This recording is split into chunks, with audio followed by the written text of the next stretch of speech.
Hello students, आज हम लोग पढ़ेंगे प्लाज्मा मेम्ब्रेन के बारे में। हमने लास्ट क्लास में प्रोकैरियोटिक सेल, यूकैरियोटिक सेल देखा था, सेल के नॉर्मल शेप, साइज वगैरह के बारे में देखा था। हमने प्लांट सेल और एनिमल सेल भी देखा था। अब हम लोग सेल के सारे स्ट्रक्चर्स को वन बाय वन पढ़ेंगे, जिसमें सबसे पहले हम लोग प्लाज्मा मेम्ब्रेन पढ़ेंगे, सेल मेम्ब्रेन ये वाला। तो प्लाज्मा मेम्ब्रेन को ही हम लोग सेल मेम्ब्रेन या फिर बायो मेम्ब्रेन भी बोलते हैं। ये जो सेल मेम्ब्रेन है ये प्रोटीन और फॉस्फोलिपिड्स का बना होता है और सेल मेम्ब्रेन सेलेक्टिवली परमिएबल होता है। सेलेक्टिवली परमिएबल का क्या मतलब है वो जरा हम लोग समझते हैं। सेलेक्टिवली परमिएबल सेमी परमिएबल से थोड़ा सा डिफरेंट होता है। क्या होता है सेमी परमिएबल, हम लोग देखते हैं। अगर ये कोई मेम्ब्रेन है जिसमें हमने पोर्स बनाए हैं, होल, तो इस पोर से जो छोटे साइज का चीज होगा अगर वो बाहर से सेल के अंदर जा रहा है, आउट से इन जा रहा है as per the pore size, तो हम बोलेंगे कि ये मेम्ब्रेन जो है वो सेमी परमिएबल है।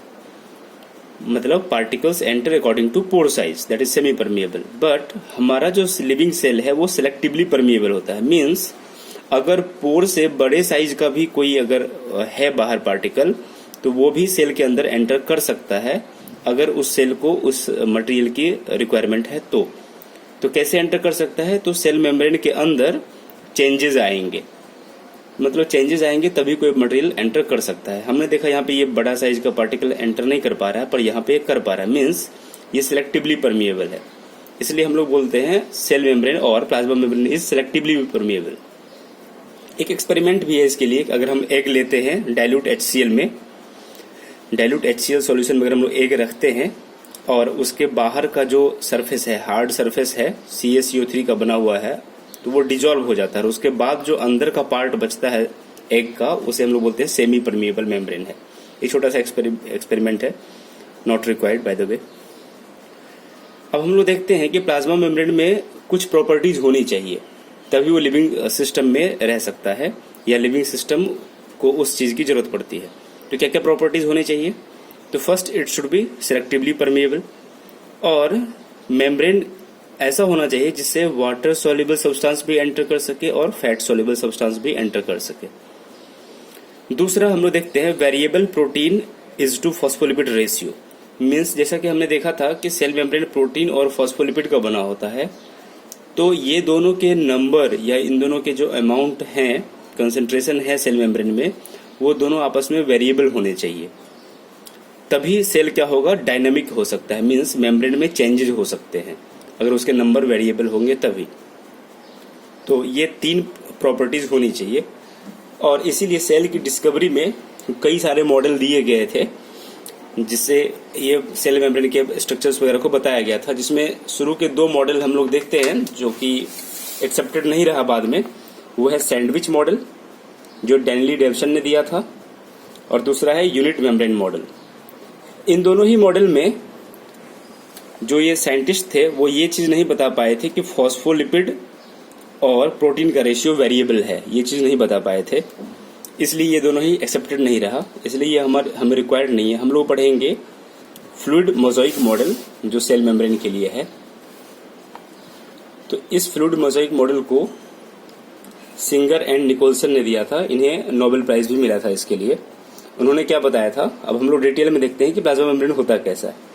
तो उन्होंने पहले तो वही बात बताई कि plasma membrane is made up of protein and phospholipid, और उसमें जो प्रोटीन होता है उस प्रोटीन को बताया कि प्रोटीन जो है अल्फा ग्लोब्यूलर नेचर का होता है। दूसरा उन्होंने बताया कि प्रोटीन 2 तरीके का होता है, एक्सट्रिंजिक एंड इंट्रिंजिक। तो हम लोग देख रहे हैं यहाँ पे ये बाहर सब प्रोटीन है जो कि ग्लोबुलर नेचर का है, और ये सब बाहर जो प्रोटीन है दोनों साइड ये एक्सट्रिंजिक प्रोटीन है, और ये जो बड़ा सा है this one it is intrinsic protein. ये 2 तरह के प्रोटीन के बारे में उन्होंने बताया था। उसके बाद देखते हैं और क्या बताया था उन्होंने। Extrinsic protein is on outer side and attach to phospholipid heads.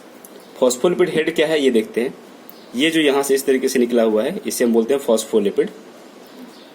तो उन्होंने बताया था कि ऊपर का जो प्रोटीन है वो फॉस्फोलिपिड से अटैच्ड होता है, उसके हेड से, और लूजली अटैच्ड होता है।